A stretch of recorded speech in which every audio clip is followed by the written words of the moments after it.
need to do X, Y, and Z, and if you don't, it's going to fail. You know what X, Y, and Z resorts to? It's not them, it's me. It's them trying to say, hey, you need to go do fix and flip. You need to be private lending. You need to go do development. You need to go invest your money into energy or whatever it is. I walk in and I say, what was your life like? Welcome back to Young Money Mindset, hosted by Careccia and Robbie Holycross. From the ground up, where we talk about mindset, real estate, the hustle, and everything to help you achieve your dreams.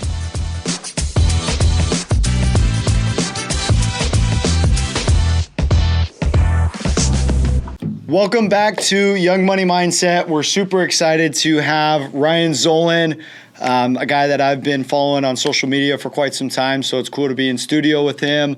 Multi-millionaire, killing it in the real estate game, and super excited to have him on. So Appreciate thank you for coming in, man. Thank you. Appreciate you guys having me. For sure. So let's just jump straight into kind of the money side of the business. How did you make your first million in real estate?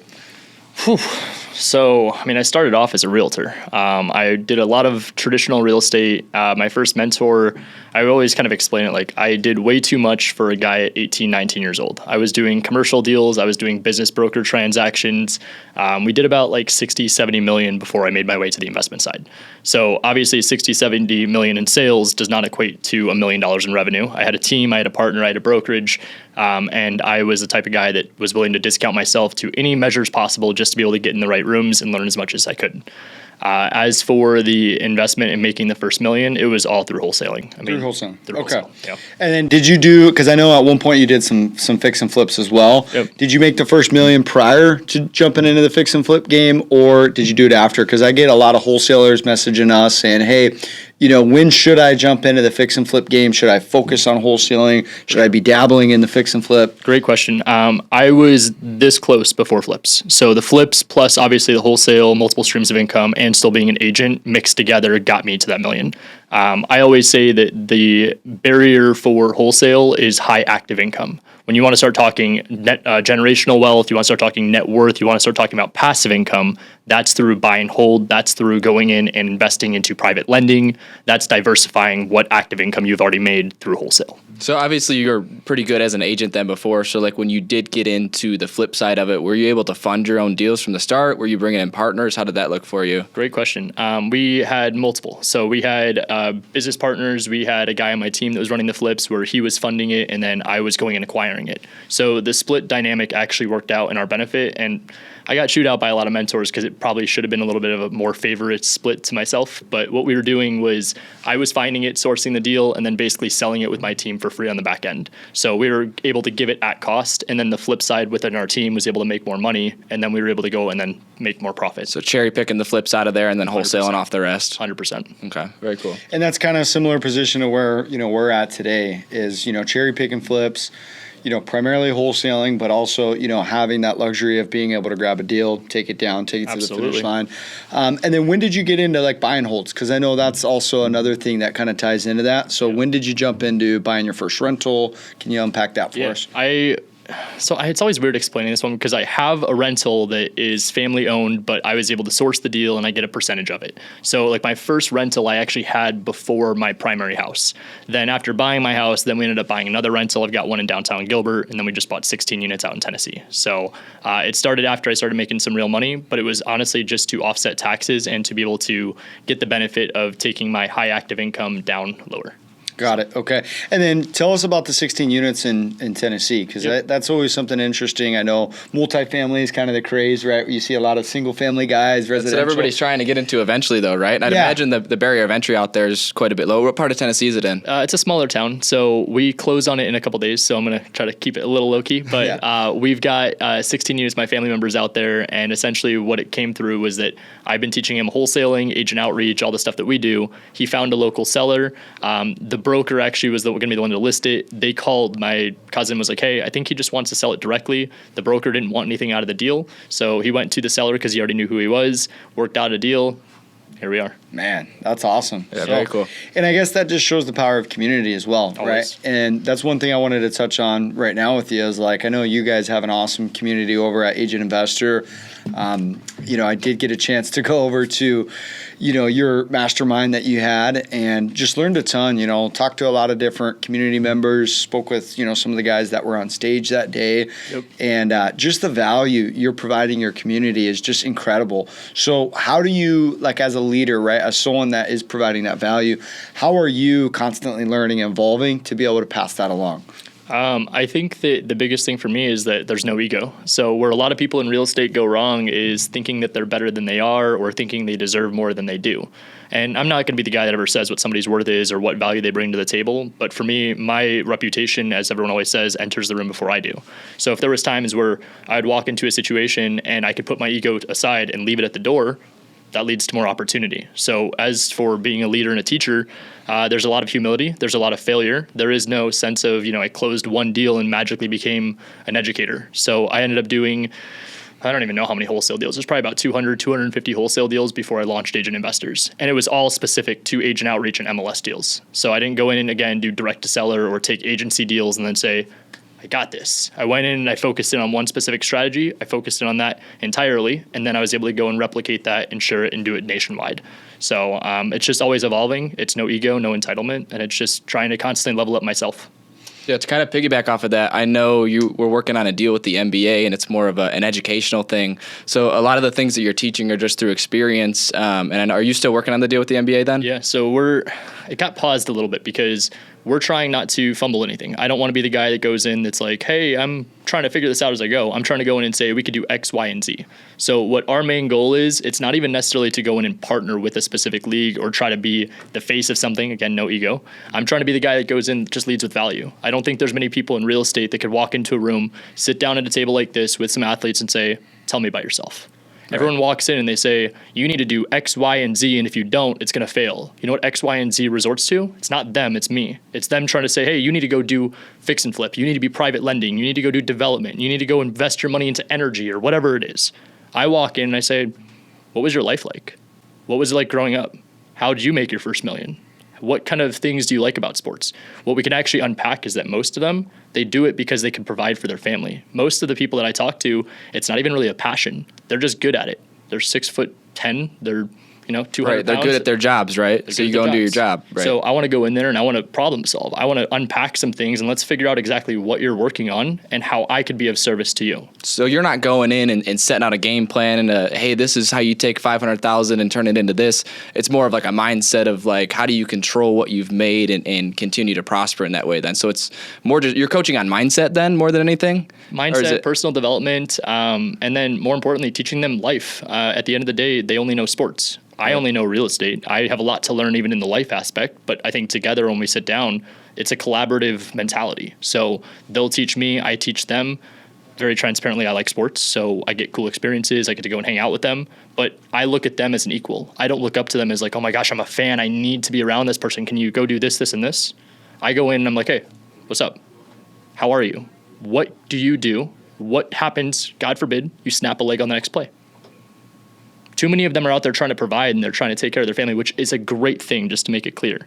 The downfall is that what they're doing, they're creating wrong expectations and their family is actually becoming a liability. What I'd rather you do, again, this is kind of a narrative, but take a property, take a duplex, go and put a down payment on that property, whatever it cash flows give to the family. So now you've got the asset that's appreciating. You've got the tax depreciation. You've got the cash flow, which you're giving to them, and you've got generational wealth. That is completely different than going and buying a chain and then giving your family $50K a month. Right. I think one thing, and I've never told you this, and I just wanted to fill you in on one thing that I noticed early on is like I was in a video call that you were on and that you were doing like kind of leading this call. And it really ties into the whole partnership because I think a lot of people, in your position, our position, they get to a certain point in their career where they don't want to do the hard work anymore, right? It's like they get to a position where it's like, I don't want to cold call anymore. I don't want to do open houses. I don't want to go and sit down with these guys. I want to hire, leverage. And they just want to sit at the top and kind of pull the levers. And one thing I've noticed, and just from what you've told me with, your potential partnership and doing is like you want to be the guy, right, that still goes in and still talks with them, right? You're not trying to hire a PR person to go represent your company and go in and sit down with the athlete. You want to be the person that does that. And I think that's one thing that should be really kind of, there should be a spotlight on that, right? I think more people should be focused on, don't always try to work your way out of the business. Like there's something, it's okay to be still in the business, to still be involved, but also have those systems and folks in place. And I mean, I'm very big on who, not how. So I've got a guy on my team, Brandon, that I just always make sure it's very clear. I couldn't do what I do without him in the athlete department. So a lot of the relationships he grew up with, they're connections of people within him. I do have some connections myself with athletes, but together we create a very beautiful duo. So Brandon 100% takes the lead on a lot of the athlete things. Even yesterday, I mean, he was out with a couple of guys that just got traded over to the Suns, and he was just hanging out with them. I wasn't there. That's 100% on him. But his biggest goal is not even just to go and have the relationship. It's to genuinely help them. And I think that's different than what most people are doing, especially in their world. The amount of times that they get pitched 24/7 of just, you should go do this, you should go do that. Can you come to my kid's birthday party? Can you come to this event? Can you go do this charity thing? It's not always bad things, but when it comes down to it, time is money. And to them, they don't know what they don't know. So they're typically getting taken advantage of. They're being used. They're not getting anything in benefit from it. So why wouldn't they be kind of turned away? So if we go and we change the narrative, I think it helps. And genuine connection, I think, is regardless of who you are, it's not like, oh, I'm a fan of you, and there's this weird dynamic. It's always just, like you said, as an equal. And I think they would kind of crave that interaction or that genuine. Yeah. They respect it. Yeah. And like you said, I mean, most of them are working jobs. It's not like all these guys are superstars making $3, $4, $10, $20 million a year. Right. Most of them, they're making not, above average salaries, but at the end of the day, they're just humans trying to provide for their family. And like you said, when all you grew up doing was sports, you miss a lot of the education side because you never cared about it. There's no financial It didn't matter in college. You didn't have to get good grades. Other people would do it for you. Coach handles it. So they never had to care, So you're kind of opening that door for them. Yep. One thing I tell our guys all the time, and we try to coach on mindset, is like, who teaches you about money? Usually your parents that don't have any money. Mm-hmm. That's who you learn how, to use all your... Rich dad, poor dad. Yeah, exactly. Yeah. It's that exact philosophy. So I guess kind of switching gears a little bit, I'd love to hear more about kind of what kind of kid you were. What was your upbringing like? Because everyone sees the Ryan Zolin today, right? They see the partnerships and the flips, the wholesaling. Can you unpack not real early on, but middle, like elementary to middle, and then like high school, and like what your education background looks like? Yeah. So education-wise, no college. I was good in school up until about high school. I think it's kind of most of us. As you say, that's stereotypical. Yeah. I just didn't care. I was the guy that didn't find joy in doing homework or going out and trying to have the best presentation or project in the class. I just wanted to be the guy that was friends with everybody. So elementary school, I don't know. I mean, a lot of it changed pretty often. My family moved us out here from Chicago so that they could start their own business. They went $80K into credit card debt to create a restaurant repair company. Not to go too much in the background, but Dad was working at a bakery, and he was basically the guy that was fixing a lot of the equipment for them. And so when they started having people come to the bakery to fix stuff that he couldn't do, he was the guy seeing the bills. So he was saying, man, I just fixed that for free, and I'm on a $40K salary. This person just came in, they did something that I could probably have done on my own, and they charged them $4,000 or $5,000. What the heck? So, I mean, he was, I don't even know how old, probably late 30s, maybe even probably late 30s, went to trade school, went and learned how to go and basically be a restaurant repair guy. He ended up going, and in the school they said the best places to go, forget all the states, but it was like Arizona, Colorado, New Mexico, Texas. They need a lot of tradesmen. And so we actually took one trip, came out here, loved it, went home, packed up, and then they took a chance. So there was no family connection out here. There was no money. There was no guarantee. He just went to go create his own job. My mom was out there door knocking, putting flyers out, trying to find people that had restaurant equipment or even restaurants that needed to be repaired. So it went from install to maintenance to repair. And then from there, it kind of just took off. So obviously it takes time for anything in business. They've been doing it now. I think this was their 20th year this year. Wow. It costed their marriage. So I saw my mom and dad go $80K in credit card debt. I grew up in conversations where it was not necessarily employee mentality. It was more of business mindset. It was taxes. It was how are we going to pay down the credit card this month? How are we going to be able to hopefully be profitable? We need work vehicles. We need tools. We need equipment. Their house, my house, growing up, became the warehouse. It became the garage. The cars were parked out front. There was ovens from XLT in the garage 24/7 being dropped off by big semi-trucks on a residential road, and then they were taking it with dollies, bringing it into the garage. So I saw the hard work side, but I also saw the sacrifice. And the greatest sacrifice to it all was happiness. I mean, unfortunately, that was my dad's second marriage, but I didn't have a sibling. I didn't have, I don't want to say like friends growing up, but I just distracted myself in sports. So it was big in team mentality. It was soccer, it was baseball, it was karate. Did soccer for like 10 years, did baseball for like 6, karate for 4.5 years.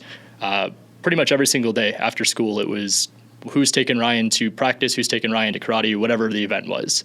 After that, when I got to junior high, there was some stuff that happened personally with me and the kids that I grew up with, where I ended up jumping around some schools on top of moving back from Chicago to Arizona 3 or 4 times.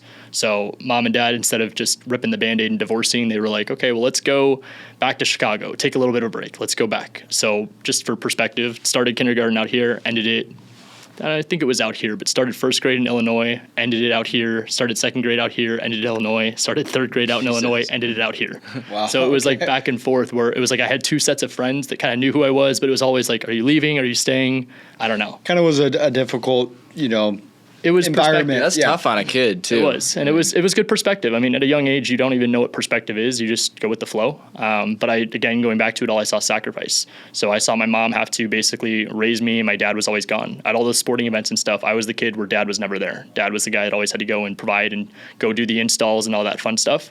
And so when it came down to it, it was not lonely, but I just had to know how to keep myself occupied. So I did that. Middle school, found my core group of friends, and then I basically grew up with those people. So from like 8th grade on through high school, that's kind of the same people that I still hang out with. Even in high school, jumped around a couple different schools. Didn't play sports in high school. I found a different sport, and it was DECA. I always misword this, and girlfriend hates it, but it's an organization is what she says. I call it a club. But, we always thought it was a club. Is? I don't know what it is. I know it was. No, I don't. It's not political, or it had like an acronym at one point. I don't even know what it is, but essentially it's a business marketing organization. So I was the guy in school that was walking around wearing the dress clothes that would go and do what I thought was super important for everybody. They would take us like district, state, and then I was very good at what I did, so I was able to qualify for international competition. But essentially they sit you down in a table. It's a room where it's a big conference room where there is probably hundreds of people around you, and everyone has different categories and different topics, but then they give you 10 minutes to prep. You have one piece of paper and you go in and you play pretend. So the paper says you are an employee for this company, you are a sales manager for this company, you are this role, this is the problem. You're going into a meeting with your boss or with the district attorney or whoever it is that's higher up in the position that you're trying to get to, and you have to go in and give them a solution. So, I mean, I'd fold the paper, I had resumes, I had pamphlets, I had ideas that I was pitching. It was all pretend, but it was good situational stuff to be able to be presenting and being in those rooms. So I found that I was pretty successful at it. I did like what they say was the hardest competition, which was sports and entertainment. And then the last year as a senior, I did a written business plan. So it was like a 20-page business plan, but it kept me occupied. So while I was failing classes, I had a lot of passion and joy in DECA. So that led to my very first mentor, my business marketing teacher. He was the first person that told me it's okay if you don't go to college. And I think that's huge, even from the standpoint that he was a business guy. It didn't take, hey, you got to go do this, this, and this. And I talk about it all the time on shows and stuff, but like I had counselors, administrators, and teachers that were like, you are going to fail. What I didn't realize even at 17, 18 was how much I was valuing their opinion. But now looking at it, I'm like, why would I be taking financial advice from somebody that this isn't a passion, this is a career for you, and you're tapped out at 45K? So you're telling me about finance and what I need to do to be successful, but you're not even happy doing what you do, and you're not making that much money. And that's nothing against teachers. I love, love, love, and respect teachers. I love education. I hate the school system. And so I think that's what fails most people. I don't know what I did that was lucky enough for all my cards to kind of fall in place, but having the support from that business mentor and then also my parents, it was like, okay, I can figure this out. So I started real estate then at 18, right after high school.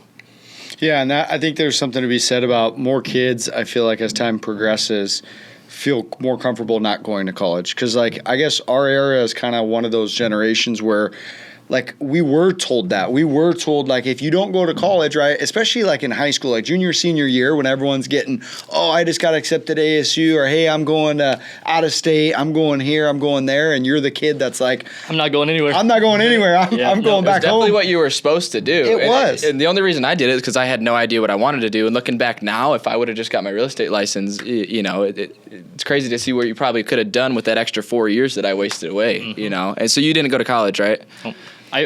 So I started at KW. I was 18. I was there for a few months. I found a mentor that took me under his wing. After I had some stuff to offer to him, I was like, hey, I know how to work leads. I know how to work systems. I know how to get on the phone, which most people didn't know how to do all those three. And I said, I don't want anything from your deals. Anything I bring to the table, it's split 50-50. Anything you do, just continue to do on your own. So luckily, the connection to the guy was that he owns the Hungry Howie's right across from ASU. My dad takes care of the restaurant equipment. So I didn't have any connections in real estate. I didn't have any help. I didn't have any money coming from family. What I had was connections just from my dad being a business owner. So when I reached out to that guy, he didn't need to take the meeting with me. He very well probably thought he was just going to go have a Starbucks coffee with me, sit down and spit some free game, and then this kid would be on his way. So when I sat down and said, hey, can you mentor me? I think I saw the wheel start spinning at 19 years old. But what I always say, just for perspective's sake, I didn't go in and say, I want to be partners. I said, I want you to mentor me. Here's what I bring to the table. And I don't want you to change anything that you're currently doing. What I want you to work on is being the best version of Jeff Dorston like you're already doing. You just need to help me on the deals that I bring to the table. So while I'm taking time, the value I'm bringing is that you're taking half my money. And that was after being on a team that, you know, I closed a few deals in my first few months, made a few $100, and I was like, I could do more on my own. Yeah. So where I was going with it all was that even with him being a mentor, he pushed me to go to college. He told me how hard real estate was. He saw what realtors did, and the success rate is low. So I did go to a community college. I paid for 2 classes in cash. One was social media and marketing, and then one was business development. The business development, I got 104%. The social media and marketing, I got kicked out of. Wow. So community college was not for me. I tried those 2 classes. It was something just to keep me busy. But then also, as I got out of that, I was able to take a few relationships from the business class, and then I started working part-time while I was trying to get my real estate business up and going. It's funny what you can fail in, because social media is obviously a big pillar for you right now. You know, you've got a big following. It's funny that you can fail a school class in that subject. The teacher was a realtor, and again, I'm not trying to be this guy, but she told me I was going to fail. And so I pulled up her last few sales in front of the class, and I was like, you've sold 2 sales in the last 12 months. Put her on blast, Ryan. What's her name? Yeah. So I just stopped showing up, and then by the last attempt of her trying to reach out, she said, I just dropped you from the class. And so it was when I was in front of the class, and I didn't know anything about branding, social media, or anything like that. I had Ryan Zolin Real Estate, and it was a logo I made in Photoshop. I thought I was the shit, whatever. And she's like, oh, you won't succeed in real estate. And so I came back the next class. It was the next week, and I was like, hey, you told me I wasn't going to succeed in real estate, but who are you? And so, yeah, I mean, I definitely don't recommend that. Yeah. Ego, 18, it was dumb. But I also realized, again, that was kind of my first eye-opening. I was like, wait, you're older than me, and you're in real estate, and you make most of your money doing this. Interesting. So then it was just more perspective. And I always say now, what I think I failed when I was younger, and what most people do fail, they're taught to respect their elders. 1,000%, that's what you need to do. But respect and perspective are different. Respect is what you should do with people. Perspective is what you need. So perspective was me being like, okay, well, just because you're older doesn't mean you know more. Just because you're older doesn't mean that you know what's best for me. Just because you're older doesn't mean you know how to go make money, or you know how to go do X, Y, and Z that I'm trying to accomplish. So that was kind of the first variation of who, not how, without even knowing the book or anything along those lines. Well, and it's like going back to like looking at results versus just age and wisdom, right? Like there's so many younger people more successful than I that I look up to and take, business advice from. And then there's older people that, I would never listen to what they say. But I guess when you're young, one thing I struggled with, and I'd love to hear your opinion on if you struggled with it, was like when you're early on in business, it's hard to know, right? Real estate, we're blessed that we're in an industry that you can pull numbers and say, hey, look, you've sold X amount in the last 12 months. Mm-hmm. A lot of other industries, they don't have that transparency where it's really perception is reality. You're kind of making a snapshot judgment based on what they're telling you. So did you struggle with taking advice from people or knowing who to listen to and who not to? Yeah, absolutely. And even in real estate, I mean, perception is still reality. A lot of the deals we do now are on the MLS, but I have other agents represent me. I have agents on my team do the contracts. So you look up my stats, do better than the average realtor, but most of the stuff that you see doesn't equate to what we've done in volume. So perception is reality is kind of universal. Absolutely struggled with trying to get perspective and advice from the right people. I honestly still struggle with that to this day. So what I've kind of learned and trained myself to do is that life is a buffet. I'm trying to emulate, I think that's the word, a bunch of different people that are out there doing what it is that I want with a specific craft. So for example, I've got some friends that I think have the most amazing marriage. I wouldn't listen to them for business life, but does that mean that I'm just going to cut them out? No, because if I have something to learn from you in life, hopefully what I bring to the table in value is just going to be enough to where I have a seat at the table. So if I can sit down and say, I love how you do this, this, and this with your wife or with your spouse or with whoever, and I respect that, how can I replicate that? You are who you surround yourself with. So if I can take what they're doing successfully in their personal life, I could take what they're doing successfully in their business life, I could take what they're doing successfully in a mix of them, I think that's huge. One thing I've always been kind of curious on, and I'm sure you'd have some cool perspective to share on it, is I had this conversation in the office the other day with a bunch of people. There's probably 15 of us talking about it. But what is your definition of a millionaire? See, some people will say it's you've made $1 million. Some people will say you have $1 million liquid. Some people will say you have $1 million in assets. And if that's what it is, then we know a ton of millionaires. But what is that definition for you? To me, it's just net worth. I don't think that what people... I don't know. I don't even think that question. That's weird. I think liquid, if you have $1 million, great. I think most millionaires that have a liquid million, you're a bad millionaire. That's a fact, yeah. If you've made $1 million, great. How much have you kept? Right. If your net worth is $1 million, I think that's the status. So what I equate to is based on my properties, based off of cash flow, based off of what I currently have. Just to piggyback off that, like I think that is an interesting question, but I think anyone that would disagree with net worth being a millionaire is mistaken, because it's like absolutely it's like who in their right mind is going to leave $1 million liquid especially after we just saw what happened with the banks. Like I don't know, where do you keep $1 million? Like do you just keep $1 million and like where under the mattress? Yeah. But I guess to piggyback even further and really kind of jump into the weeds on like what would you say is like you see like the millionaire persona, the ego, I guess, on that end. What would you say about like The Millionaire Next Door? That was a book I recently read that I think really humbled not only myself, but like me and my fiance read it. And it's like, that to me is what the definition of a millionaire is. It's not you live in a big house. It's not, you drive a super nice car. Mm-hmm. It could be your net worth, but like, what does that look like to you, I guess, is the question. Sure. I mean, just perspective's sake, I like luxury things. We were just talking a minute ago. I like watches and stuff like that. I think that for me, it's not even about money. It sounds very cliche, and I hope it just doesn't get the message like misconstrued here. But I want to impact people. Like I take from kind of what Steve Trang did. He wants to create 100 millionaires. I was one of those that he created. And I always kind of give kudos to those that obviously helped me get there along the way. My goal is to provide well over $1 million in value to those that are in my community and those that are in my ecosystem. So to me, it doesn't even matter about the money. And I think that comes when you start obviously seeing money and you understand the value of it. But then it's just a matter of perspective and how much value are you providing. For me, I know in order to make X amount of dollars, I need to provide X amount of value to the marketplace. So whether that is in real estate deals or in coaching or in passive income or in even different business ventures for that matter, I have to go out there and provide X amount of value. So Millionaire Next Door, I love it. I drive a paid off truck. I'm not a big car guy, so I don't really love the whole Ferrari, Lamborghini, anything like that. Maybe down the road, but I just don't have the appreciation and even love for it to where it makes sense to go and do that. I think that's a huge liability and a risk. And at any time, it's, again, a variable out of my control. I could drive down the street. First off, it lost all its value. Second off, it gets hit by somebody that wasn't paying attention. I'm upset. So why do that? And that's, again, just my personal perspective. But I think that Millionaire Next Door, yeah, I mean, take it easy. You don't need to be the guy. That's kind of how my grandfather was. He was the only real connection we had to real estate, and unfortunately, he passed away my senior year of high school. But he went and bought a couple buildings in downtown Chicago. It was in Roscoe Village, kind of by Wrigleyville. He bought these buildings for $30,000. They're worth probably about 1.1 now.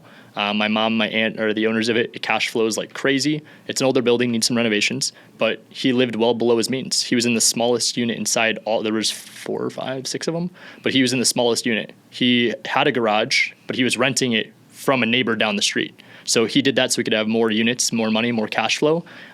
You never would have imagined that he had the amount of money that he did. And that was all just because of real estate. So I think the Millionaire Next Door, the mentality of you just need to kind of be humble, that comes with time. I don't think it's often you find that in the younger people. I think a lot of times when people are young and they find success, They're doing all this stupid stuff. They're blowing it on the liabilities. They're trying to impress people they don't like.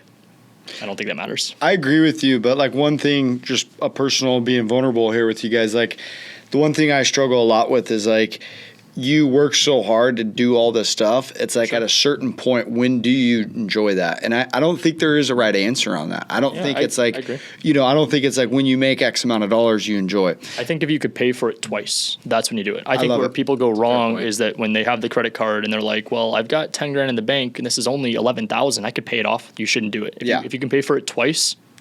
You could pay for it twice, or the rule I've implemented is if my rental income can pay for it. Even if your cash flow and your passive income can cover your liabilities, that's called wealth. Exactly, and that's where I've taken a step back and really realized and have made the conscious effort to say, hey, I'm taking a short-term play, let's say, not buying the expensive thing or foregoing this endeavor, and investing that money to in turn take that reward and go enjoy. 100%. So I think that's awesome. One other thing that I really wanted to dive deep on with Agent Investor before we move on is I know it's a community, and I know there's a lot of guys out there. I'm not going to name them by name, but we all know in the real estate industry there's a lot of guys out there that sell courses. There's a stigma around that, whether you fall into that or not. There's definitely a stigma around that, doing that, right? And I think there always has been, but I think really more recently it's gone just to an extreme.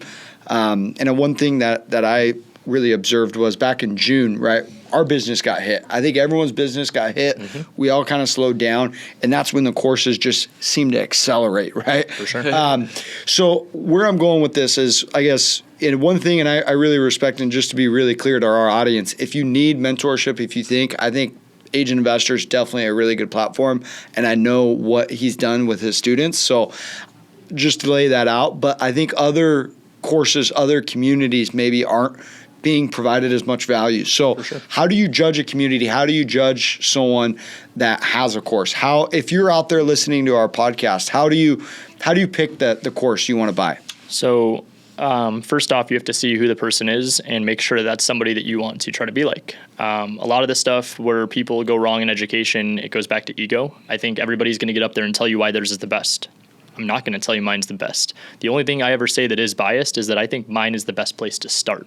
The reason being is that wholesaling is a very, very big shiny object syndrome.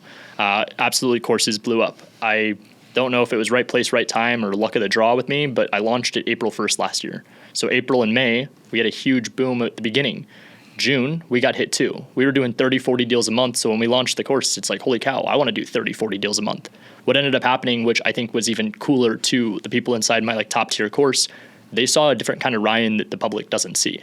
They see how am I pivoting? How am I going and changing part of what we're doing? I stayed true to our business model. We turned off flips. We turned off a lot of the excessive spending. We got rid of office. We got rid of a lot of the things that we didn't need, and even bad people in the organization. So what I was able to do was take a step back, be vulnerable with the people as to what was going on. But the transparency, I think, made the cost of the course 10x in value what I was charging. So being able to be behind the scenes with the right people, that was first and foremost. Second, going back to qualifying the people, make sure whoever it is that's teaching, first off, has actually done what they said they're going to teach you. Second, is that somebody that you want to be like? Because what people don't understand about education, it's typically just proximity. There is nothing that I teach. Well, there's, little nitty gritty secrets and stuff like that. But for the most part, there's nothing that I teach that you can't find on social media, whether that's YouTube, Instagram, TikTok, Facebook, wherever it is. A lot of people teach the same kind of stuff. So what you're paying for is what's the variation. I wasn't the first person to wholesale off the MLS. I wasn't the first person to wholesale with an agent. I think I was probably one of the first to double dip. I did it accidentally, getting a commission and an assignment fee on the same deal, but that's with being a licensed realtor. I was transparent with me learning how to do that. I was transparent with teaching what we do differently than I think most people that teach agent outreach and MLS. But again, going to my background with it, I mentioned it earlier in this podcast, but I didn't go do 1, 2, 3 deals and say, guru.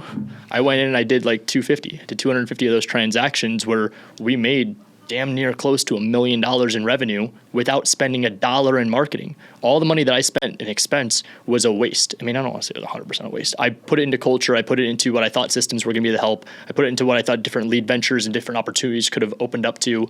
It didn't pan out. But with that said, everything that was the backbone to what I teach with agents and MLS, that defined me. So now when you start talking to people about who is Ryan Zolin, it's not the flipper.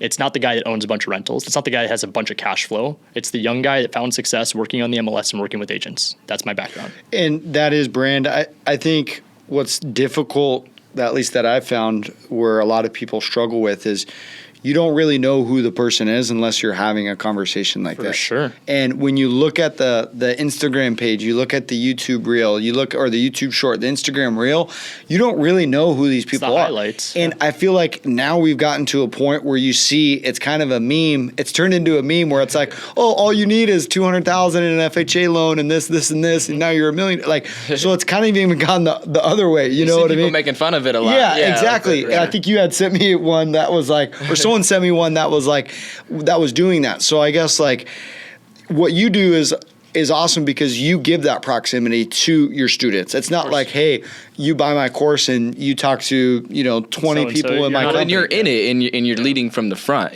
so you're very heavily involved and actually talking directly with all your students, right? Okay. And so how does that look for you? Is that daily Zoom calls with all of your people and just kind of coaching them on what your day-to-day looks like? Yep. So we just launched a new program, our bronze tier, where I love what you guys mentioned. I think most of the guru shit out there is dumb. I think it's bullshit. I don't think it's real. I think most of the people inside communities, you're one of a number. No one talks about the success rate, the paid in full rate being less than 10%. Nobody talks about the fact that it takes 6 to 12 months to get your first deal. No one talks about the fact that in most of the courses and gurus that teach, you need to have X, Y, and Z additional factors, which are usually more money out of your pocket every month to be able to find success.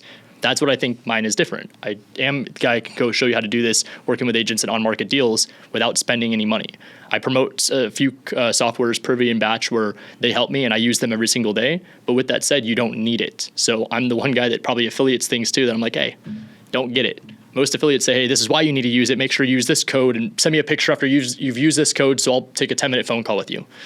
Come on, no way. So what I did was I lowered the barrier of entry. We've got a free Discord community where we've got about, 100, 150 messages that are posted every single day, like in a general chat. We've got a discussion forum where it's kind of like a chat room and people could go in there, post like it's a Facebook thing and have comments, likes, all different reaction kind of things. And then we even have like a send deals tab. So that's our free side. The new one we just launched, our bronze tier, I wanted to obviously, again, make the barrier of entry as accessible as possible, but I also wanted to promote successful students within our community. So there's a guy that we just brought on a couple months ago. His name is Wyatt. He's out in Virginia. This guy blew me out of the freaking water. Shout out to you, Wyatt. Yeah, shout out to Wyatt, dude. This guy is an animal. He closed 18 deals in his first 4 months. So he went in through my diamond tier program, our top tier, and he found success. And so when we started talking more, I got to know him on a personal level. I was like, man, it's not often you find young people that are motivated, good humans, and no ego. So why not find a way to work together? And so the more we started talking, the more we started collaborating, the more I realized this guy needs to be a part of our operation. So he teaches inside Mondays for our bronze tier. So every Monday people pay it's like a monthly subscription, but they get 4 calls. So they get access to a private channel in Discord, and then they get access to a Zoom call every Monday afternoon. He takes the lead, he teaches, but he leads from the front, and he shows how he did it virtually, living in Virginia, 18 deals in Texas in his first 4 months with the strategies that I taught him in our highest tier program. So the month-to-month subscription, there's no contract, there's no gimmicks, there's no upsell. It's just what our goal is, honestly, is to get them from bronze to diamond, but also too, as I mentioned, mine's the best place to start.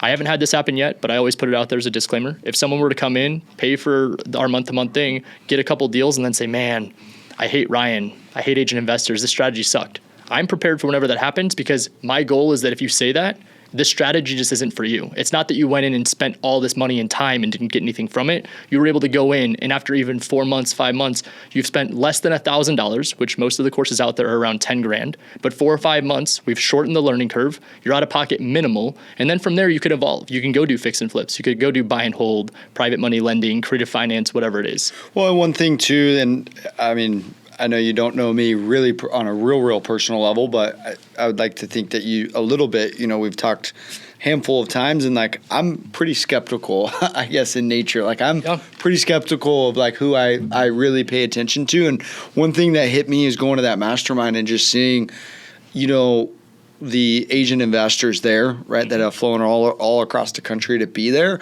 I think was just like a wake up call in my sense of like thinking like, the courses were definitely working to, right, there's value in it. And I think that can't be argued. Is it going to work for everyone? Like you said, no. And I don't think any course will.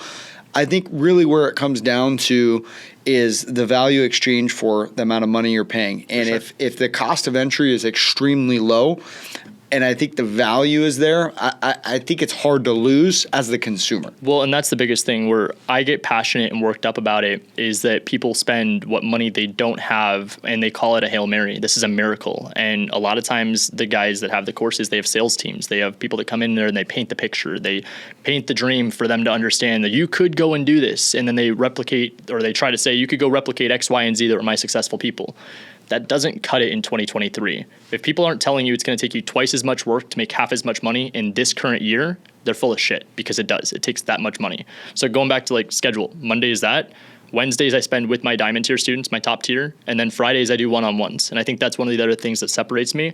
I'm willing to put aside a part of my day, one day a week, every week consistently to basically sit down with them for 30 minutes. I've helped people hire and fire. I've helped people structure their company. I've helped people submit offers, talk to agents. Some people just want it to be like a therapy session and just talk. I always try to set the expectation, be valuable with your time and be respectful of mine. So if we can go in there and set that expectation, I don't want to see you every week if you're not taking action. I want to see you every week when you have problems and questions and you need help walking through them and you either weren't able to make it to our Wednesday call or you're too shy or embarrassed or it's something personal to you that you feel like you need my hand holding in to get the answer. So we do that, and then we do twice a year masterminds, once in May and once in November. Free access for my diamond tier students. So it's a lifetime access. Obviously I'm young, so my intention is that they're going to grow with me. They're not a number in my community. They're somebody that I'm going to sit down and I'm going to have a genuine relationship and conversation with, and I want to help you grow. Whether that is, again, with our strategy or even just connecting you to other pieces in the industry. What we have had happen is not people say, Ryan, I don't like you. Ryan, what do you know about mobile home parks? What do you know about private lending? Who's your go-to for creative finance? Who's your go-to for buy and hold? And then I go to them very openly and say, I'm not the best at it, but so-and-so is. I can vouch with this person, or this person. Or they'll come back and they'll say, what do you think of this opportunity over here? I'll say, it's a great question. Let me look it over and then schedule a one-on-one. We'll go through it together on Friday. So you've built this community. Obviously, you've crushed it these last 7 years. Your community is somewhat small right now. At some point, though, if it keeps growing, do you ever feel like it could outgrow you being able to do those one-on-ones? Or you being able to take care of your diamond plan people? Yep. Like, where do you see this being in the next 5 years? Is it a big coaching company, or are you wanting to keep it small and in-house? So kind of tying it back to the athletes, as I was going through education, I started to realize the scheme behind it. And I always kind of make it as easily consumable as possible for people to understand that maybe aren't investing in education or don't even know what's going on behind the scenes. Most of this time, it's a label. It's like a title. It's like a label company and a record company. There is the label who owns all the records, and then there is the talent who is the person that creates the product. Well, most people inside the education business don't own the label company. They have a percentage of whatever revenue that comes from the product. Well, that's great because they don't have to worry about the sales calls, the overhead, the marketing, the systems and processes, all the onboarding, the community fulfillment, all that. I get it. For me, I couldn't justify the percentages because it's very similar to what most record labels do. It's like I don't even know, you walk away with like pennies on the dollar. It doesn't make sense. Right. So what I did was I created the label. I went and created generational assets. This is something we've been working on for like about the last year now, and we haven't even really gone like too public with it. I put a couple posts out, but it's kind of just been under the radar. So I'm actually kind of talking about this for the first time in a show. But essentially what I want is affordability. I don't want someone taking their life savings and taking a chance, and then after 6 to 12 months, which is what the normal time it is to get your first deal, they've lost everything. I have to sleep at night, and I've helped I don't know how many people in real estate, and I've seen and I've heard horror stories about people that are, even a couple days ago, there's a guy on my team that was telling me, he's like, hey, I talked to someone that wants agent investors, but they're like $50K in credit card debt. You know what I told them? Don't buy it. You know what most people would say? Oh yeah, tack on another 10. Make it 60. Yeah. Consolidate your debt, and actually we'll get it all on one bill for you. Yeah. Exactly. So I want affordability. I want there to be the millionaire next door, where somebody could come in that is the expert in their field, that I can vouch for, that I know is a good human, ideally someone that has a lot of runway to grow with us. But then I could say, if you want to learn anything in real estate, I got you. Generational assets, hover over real estate, you'll scroll down, you'll see there's agent investors. Right now, our second product, which we're working on, is Mavro. Mavro is Anthony Pappas, shout out to him, land guy, launched a free course. He's got over 650 people that signed up in his first couple months. That's more than I've got in agent investors. Granted, it's a free course, free community, but our whole goal was that the narrative around land is all bullshit. Everything that's being taught in land, he's gone through most of it. It's not real. It's not. And one thing too, after hearing Anthony talk, man, I implemented some of his stuff, like the overlays and all the stuff he talked about. He's brilliant. Commercial, residential, just his mind, man, works like on a different He's speed. one of the smartest guys I've ever met, and I've been fortunate enough to call him one of my best friends. I go to dinner with him and sometimes with his fiance, Kristen, every now and then, but it's like usually once a month, him and I are at least at dinner, lunch, something, just hanging out. Yeah, and I think he spoke, 30 minutes an hour at your event, and I mean, just the value he provided, like For free. was for free. So you're giving a platform for people like yourself then that have this success to go on and start coaching people that are not known that need to be. Yeah, It's so not- getting into different subjects essentially, right, is kind of how you're explaining it. Is like So- if you're in this lane, you might as well coach that, right? It's going to start in real estate. It's going to be with the experts of their specific field. So it's not going to be the person that's like, let me tell you why I'm the best and why you need to bow down and bring me all your deals. Piss off. No, it's gonna be, I'm going to show you how you could go do your own deals. If I'm a part of any of them, awesome. What I don't care about is money that I'm making. I make my money practicing what I preach. The people that I'm going to be putting on the platform make their money practicing what they preach. You want to know why Anthony's course hasn't come out yet? Dude's building a company. Dude's building a brand. He's already known as the land guy, and I could vouch for him all day long. When it comes to land, I would put him up against anybody else in the industry with land, and I think he's going to beat them.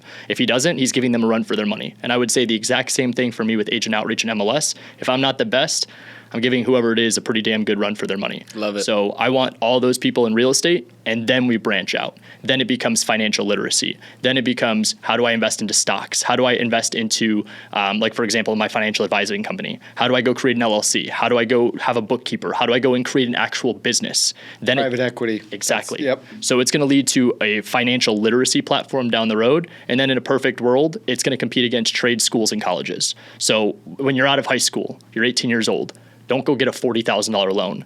Go and invest $500 to $1,000 into a financial literacy platform that will give you X, Y, and Z to get started. Here's how you create an LLC. Here's how you understand what basic terminology of a return on investment, net operating income, profit and loss. Here's how you can go in and create active income. If you want to go learn real estate, it's over here. If you want to go learn stocks, it's over here. If you want to go learn how to do crypto and NFTs and all of that, if it's legit down the road, over there. So we don't know yet, I guess. Yeah, we're still figuring that one out. I'm really good too at losing new. money in that. Way too new. So I'm not the guy, but I could show you all the different ways that like you could go in there and be a self-made entrepreneur. I think, again, going back to educational system failing people, it's because they don't have options. They go in and they're thinking that they're supposed to do it. Who's going to be the Dave Ramsey of generational assets? Who's going to be the guy in there? Are you going to have the guy in generational assets that's going to be like anti-debt? Like, hey guys, like go out there. And You know, it's tough because like at the age that I'm at, I can only expose myself to so much, and where I make my primary focus is the people that have invested into me, and then obviously those that are in my operation, and then those in my close circle. So as I'm fortunate enough to be on shows like this and out on stages and even traveling around meeting with the athletes, I'm going to be introduced to a lot of very, very amazing people. And so as I find those people, I will make sure to vouch them. I will make sure they're accredited, all that fun stuff. But then we'll bring the right people in. It's a marathon, not a sprint. My goal, if I had to give you a time frame, is about 7 to 10 years. 7 to 10 years, I want this to be up and going, competing against Teachable, Masterclass, all those. I mean, you can go on there and find Steph Curry teaching you how to shoot a basketball. That's awesome if you want to spend whatever $100 to go learn how to do that. The odds of you being able to do that also depend on your physical skill. What I want to show people is how they can go and do things with literally no information or no background in business or real estate, and I can just give them the blueprint. Very cool concept. Sweet. So it sounds like, agent investors is an awesome community, and I think there's a lot of value to be said on that. What are you doing right now? What does the makeup of your team look like? What does your organization look like? Yeah, great question. So I learned that I need to do disposition. So I have the relationships, so I'm the one that can sell the deals. We had a deal actually even that just closed today that we thought we had a deal locked up. It was supposed to be like 80, 90K rip. Ended up making like $5,500. But the thing that ended up saving it was that the guy we thought we were going to be able to sell the deal to, it was a friend of a friend, wholesaler guy, and he couldn't come through on the deal. He told us he could, sign the assignment, non-refundable earnest money, never deposited it, never closed on the deal, just kind of ghosted us. I was fortunate enough that through the relationships I have and disposition being one of my skill sets, I was able to save the deal. It's only $5,500, but a deal's a deal. And more importantly, when I tell somebody I'm going to close on it, my reputation is going to be what withholds. So I do dispositions. My girlfriend does transaction coordination, administrative work. I kind of just explain like life assistant, anything and everything. Right now, when I was just checking during that break was we had Cox Internet going to fix the stuff at the house. So she's like, got this all figured out. Got this. You have a meeting coming up afterwards. You got this going on. What do you want for dinner? I'm like, oh my God, I love you. What a beautiful thing. I love you. I love you. I love you. Just handle it. Yeah. Thank you. So life assistant, Amber, myself, dispositions. I've got 3 acquisitions guys, and then I've got a couple salespeople for community and education stuff. But even then, I always tell them like the salespeople just kind of tee it up, and they handle a lot of the texting. By the time it makes it to a phone call, I actually have a lot of the people to do my acquisitions be able to go in throughout the day whenever they've got free time to answer any of those calls or scheduled appointments. The reason being is that what better way to get transparent answers than from the people that have directly learned and worked with me, without it being obviously a huge distraction. So I say all that also leading into we did 9 deals in the last 6 days. So it's not like production is not there. We're not trying to be the guys that are just saying, go do this, and we're not actually practicing what we preach. So 9 deals is a mix of Arizona and Florida, MLS and agent outreach. So we kind of just keep lean. We stay quiet. My buddy Templeton says this, and I love his quote, but he said that his quote of the year is high margin, low noise. And so what I like about that is that if you are talking about low noise, that means you're not going on social media trying to be like, this is why I'm the best and this is what you have to do. Yes, I run ads. I have marketing. I do shows like this. We post clips. But my entire focus isn't even content. I don't like social media. I think it's all fake. I think it's the highlight reel. What I want to do is show the transparency. So I could do that in my community. I could do that with the people that are in our ecosystem. And when they believe in me and they trust in me and they could see our proven track record, thank you. Let me show you why this is awesome. And so that's our entire goal and focus. It's a mix of agent investors doing deals, and then we have multiple streams of income from rentals we've got, from private lending, and then we've got some flips that we do here and there. That's awesome, man. And I agree with you, staying lean and mean. I think social media can definitely be, smoke and mirrors. I think everyone knows that. I guess really the thing I struggle with too is like when you do see, like, let's say a disposition company, for example, right? There's tons of them out there. What are you able to do that maybe a smaller wholesaler isn't able to do? Because from one wholesaler to the next, right, it's like everyone's trying to build their own buyer's list. Everyone wants to say, dude, send the deal to me. I can get it sold. Yep. So I guess, is it years of experience in building the buyer's list, or is it just being around the right people that feel comfortable transacting with you? Is it a mixture of both of those? Yes. So it's definitely a mix of both. There was a guy inside of one of our coaching calls yesterday. It's like, Ryan, you sell deals because you're Ryan Zolin. And I'm like, yes, maybe, but also too, it's called value. It doesn't matter if it's a relationship that I've had for years or if it's someone I just met today. This is called business. So as long as they find value in whatever it is, my catchphrase is that the hardest part of being a realtor is to find a client. The hardest part of being an investor is to find a deal. So if the investors are trying to find deals and I have said deal, it's called value. It works. Yep. So disposition, I actually go kind of contrary to what most people teach. I don't believe in a big disposition list. I think disposition works in wholesaling if you are a company like even Keegley. Keegley has got an amazing model for dispositions, but I also utilize companies like that in my last few days of my inspection. That's my Hail Mary. Too many times where people mess up within wholesale is that they go in and they try to get deals done without having a buyer's list. So they get a property under contract and their sole focus is to rely on a disposition house. That's actually, in my opinion, why I think wholesaling is getting the bad rep. It's because there is no regulation. There's no requirements for you to follow guidelines. There's some states that have specific things, and fortunately, Arizona's finally starting to get on board with it, House Bill 2747. But what I like to see is that if people could go in there and build genuine relationships, it's like even right now, you and I could have a conversation about what is like your perfect wet dream deal. If I were to find a deal for you right now that you would buy today, what is it? You would tell me X, Y, and Z. I'd say, okay, sounds good. What am I going to do? I'm going to relay that to my community. I'm going to relay that to my team. I'm going to make sure everybody knows I've got a buyer, not going in and lying and saying I am a buyer. I've got a buyer that's looking for this. I've got a buyer looking for that. I've got a buyer looking for this. By the way, myself being a buyer, I am looking for this too. So the biggest question I always get for people that are newer is, Ryan, I don't have the flipping experience. I don't have the rentals. I don't have the connections you have. I can't do this. I've been more open now, changing the narrative. I've never seen anybody do this. I've been calling people on live shows and in my community saying, hello, my name is Ryan and I'm a wholesaler, just to show people that the narrative doesn't even make sense, that you could go in and tell people you're a wholesaler and still get deals. Where I'm going with it all is that it's genuine relationships and value being provided. So what I have as a buyer's list is like 50 people. And out of 50 people, it's really, like, realistically, probably about 10 to 15. I was going to say that's really similar to ours, right? We have the big email list that no one ever buys on. We have, I was talking to a guy the other day, and he's like, dude, I've never bought a deal from an email list ever. So it's like, you know, we have the email list, we have the VIP buyer text list. We all call it VIP. We all just know it's a text list. Hottest leads. Exactly. Most wholesalers. Yeah. Which is, you know, a handful of folks, you know, probably between 20 and 40 really solid guys, but then it all boils down to 10 to 20 that are actually buying deals. I guess for the wholesaler out there that is trying to find those 10 or 20, would you recommend them sending the deal to someone like you or me or Robbie that can actually get them connected, and then trying to go around you and go to the end buyer? Because we see that a lot. We see, you know, you've posted on your list, hey, send me a deal, right? I've had so many guys send me deals and then I sell it and then they're like, oh, who's the buyer? And then they try to go get the buyer. Yep. So what do you, and it's, you know, it's fair game at the end of the day. And it's gray, because I think that if I had to give you what the ethical, moral, what you should do kind of thing, when you bring a deal, like let's say I'm a newer wholesaler, I bring it to you. If I bring the deal to you and you bring it to a buyer, what I shouldn't do is go to that buyer. What ends up happening 90% of the time, which people, again, don't talk about, that buyer comes to me. That's when I think it's fair game. When the buyer comes to you and says, hey, not that we say cut out this guy, but when the buyer says, hey, I just paid an additional $10K that eats into my profit, that might have made or broke the deal. Why not have you just send me deals? That's when I think that the name of wholesaling kind of just becomes a community. Well, in that right there, what you just explained is exactly how I've built my buyer's list. Yep. I've never, ever been a guy that will go out and get, but I'm always the direct holder. I don't do any co-wholesaling. Every deal we get is direct in-house, or it's sent by someone that we have a really good relationship with that we know we're direct on, and there's no middleman to that. And the buyer ends up going around some of the bigger companies. And that happens all the time, dude. Like literally on every deal we do in Arizona, there is not one case I could tell you out of even those 9 deals we've done in the last week that I could tell you where we haven't been contacted by somebody in the transaction. Ironically, most of them was actually one of the other wholesalers, because in Arizona you usually have 3 or 4 on it.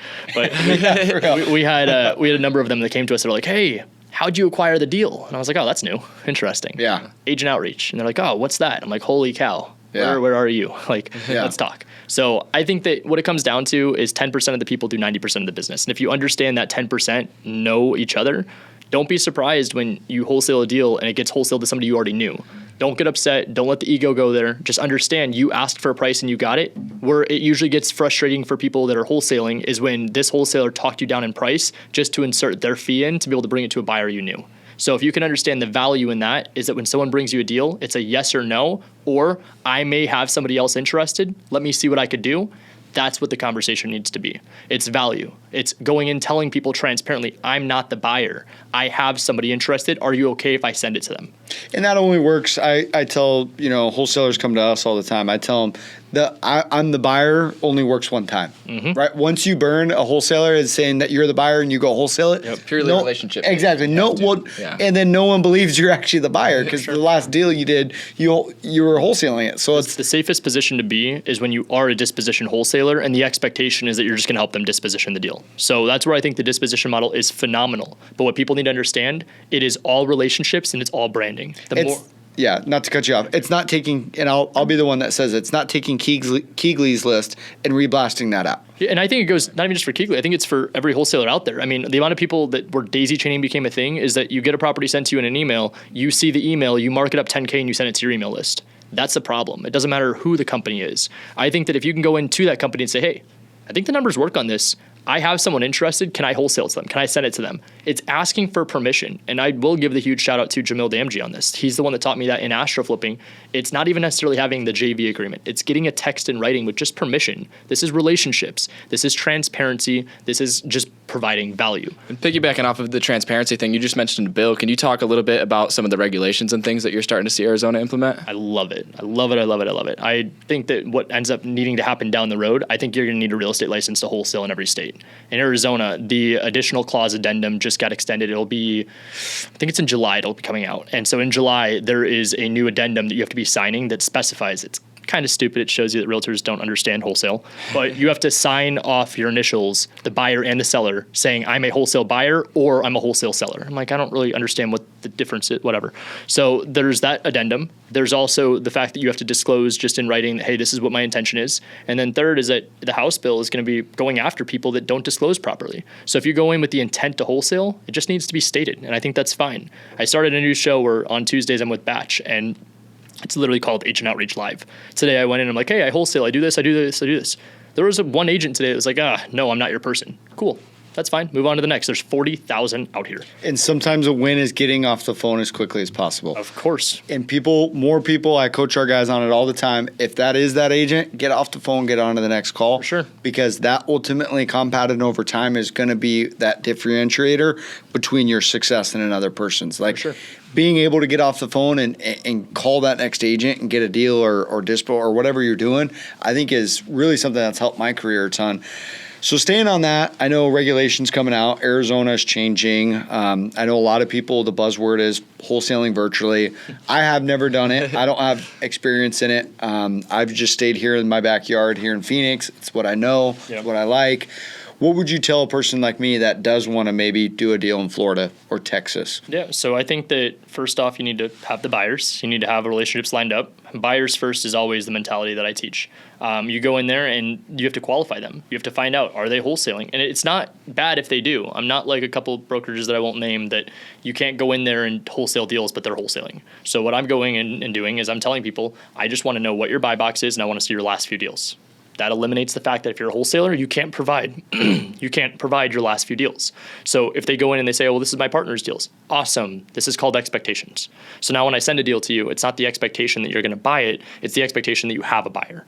So first off, have your buyers. Second, understand your market. You need to know the market research. In Arizona, your backyard, you know if you cross this street over here, bad. You know over here in this pocket, specific people will buy this. You know over here, we've got this specific buyer, investor, or wholesaler that has amazing relationships. So you've got to find those pockets and know where people are trying to be, what's desirable, what's not. And then from there, then we start worrying about the acquisition. I think if you can reverse engineer the process first, it makes it so much easier to follow that anybody could do it. I barely passed high school, and yes, 7 years in, I hopefully sound good at what I'm doing. But if people don't understand from when I first started wholesaling to where I'm at now, night and day. So what it came down to was failure, trying different things and them not working, but then understanding what the fundamentals were. Finding a buyer first, understanding your market, and then knowing what strategy for acquisition. So agent outreach, MLS, direct to seller, JVing deals, co-wholesaling. There's all different strategies. You just got to find what works for you, and more importantly, what works for your buyers. Would you say agent outreach is less in other states? Yes. Compared to, okay. Yes. Because I can't tell you how many agents I've talked to in Arizona that are like, I get 20 of these calls now. Mm-hmm. F this guy named Ryan Zolin. Just full transparency. Sure. But like, and it's all love, right? It's just, whatever. I call people now in Arizona and they're like, oh, you're the guy. And I'm like, yeah. You're like, yep, I am that guy. No, but it's RIP to your phone. It's cool and it's not. And so it's like, it's cool when I go that extra mile and I show them like, can I show you how to do it? So I've got my own like pitch now to be able to get out of that. Yeah. But what I can tell you, shout out to Tampa. Tampa is what Arizona was 2019, 2020 before the boom. So right now, I mean, there was a deal we got $150K off list price. There's agents that we reached out to. Today I did Tampa on Agent Outreach Live with Batch. Amazing conversations. Very first phone call I made, girls with the offer pad. She's like, I've got 2, call me next week. I'm like, huh. Cool. So it's just like, it's showing people that you can go and do this strategy anywhere across the country. We've got students that literally came to the mastermind in November last year that lost his job the day before the mastermind started. Shout out to Sean Tucker. This dude lost his job, came to the mastermind since November of last year to even May 26th of this year. He texted me the day before the mastermind started this year. And he's like, hey, next week, I'm going to be a millionaire. So he went from losing his job to making $1.1 million in everything we taught him in California doing only agent outreach. All that said, we've got a guy in Miami, which everyone knows Miami and wholesaling. This dude crushed it, did 91 deals wholesaling off the MLS. So we've got agent outreach on one side of the country. We've got MLS on the other side. It goes to show you everywhere in between, just find what works for you. And do you need to go be the person that does 30 to 40 deals a month? Absolutely not. The minute you start comparing yourself to other people, one, you've already lost the game, but two, you've set unrealistic expectations. Especially within this strategy, if you close one deal a month making $10K, that's $120,000 a year. That's 6 figures. Why is the average income in this state, or this country for the matter, $50,000? And that might even be on the high side. So 50K is what people make going and putting in a 9 to 5. You could go make 120 with one deal a month. One deal. Now the only challenge you have left is offset your taxes. That's it. You can Buy some fun stuff. Yeah, and I think that's huge. Not only just the success, but like you've seen a lot of different people fail and succeed. Everyone talks about the guys that crush it. Give us a little bit about a student, someone that's come in that has failed, sure, and what you've learned from that. First off, going back to comparison, you can't do that. So it's perspective again. I've been able to be in rooms where I've seen guys go and make $1 million and then cheat on their wives. I think it goes down to the saying is that money only amplifies. I've been in positions where even myself failing, I've lost friends in the industry. I lost one of my best friends. I've seen things that the good, the bad, the ugly. What it comes down to is what I'm in control of, which is my actions, my thoughts, and my feelings. So if I can control all of those things, it is what it is with the rest. I was just with one of my buddies, big traditional team, and he was telling me, he's like, just let it be. He said, that's my motto of the week. Just let it be. Whatever happens, let it be. If they're upset, let it be. If they're jealous, let it be. If they're happy for you, let it be. So failure, I think if anything, failure is probably the best learning lesson, and it's the best perspective you could get out there. I'm not saying the perspective from seeing guys cheat on their wives or wives cheating on their husbands or doing some hardcore drugs or throwing what could be their entire career in the drain over a quick 30-second satisfaction to a 30-minute satisfaction. I'm not saying any of that's worth it, but it's good perspective for me to be able to say, one, everybody's human. Two, that's what I don't want to be like. I don't want to be the guy that walks in the room that everyone's like, oof, he did this. I want to be the guy that walks in the room that everyone's like, oh, that's Ryan, cool. I don't need to be the guy when I walk in, people are like, oh my gosh, this is him. I want just to be the guy that walked in, that stayed true to who I am, that did the right thing always, and I took care of the people around me. That's all I care about. So specific examples, I feel like for the sake of the people, I'm not going to go through anything and naming people or anything like that, but just perspective, I think. So just perspective on, what to do, what not to do, really. Okay. I mean, the right and wrong. I think that's awesome. And I think, that's one thing we focused on a lot is just not being the most well-known or the liked person, but really just being true to who we are. And that's all really you can be. You need to be really good at one thing in real estate. And I don't know why people don't talk about that either. Everyone, again, says they are the best wholesaler, fix and flipper, creative finance, developer, whatever it is out there. And it's like, holy cow, I know you do nothing. Like, yeah. Like when somebody goes in there and say, oh yeah, I'm a wholesaler. I'm like, oh, cool. What do you do? Like what strategy? Oh, I do agent outreach. Nice. Yep. Oh, okay. I do direct to seller. I do door knocking. I do this. Beautiful. Let's have a conversation. Let's just talk about it.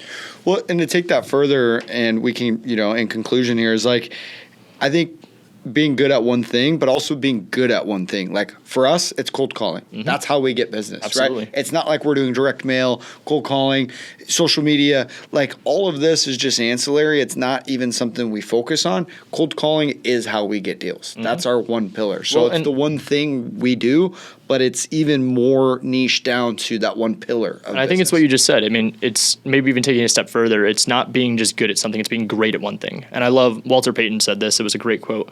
It's if you're good at something, you're going to tell everybody. If you're great at it, they're going to tell you. And so what you guys are great at is cold calling. What I've been told I'm great at is the MLS. That's what my reputation is. I'm great at agent outreach in the MLS. So I think that if you can understand that you need to be great at just one or two things, stop trying to go and overcomplicate things. Stop trying to be the best person in the room. Again, if you can understand the root of it all, you'll understand that most of it is stemmed from either insecurity, ego, or entitlement. So if you can wipe all of those out and create good fundamental core values, this is called respect. This is called trust. This is called ambition for a lot of people. This is called balance. This is called going out there and doing the right thing. If you have all these kind of things, and I'm not telling you what you need to have to go and be successful, but if you could put aside all the negative and stop comparing, I think people just need to be patient. And I understand too. You get into the industry, you've got variables, you've got kids, you've got bills, you've got college debt, you've got car debt, credit card debt, whatever it is. Get a job. No one says that. Get a freaking job. Dip your toes in the water. maybe end up in my bronze tier course, whatever.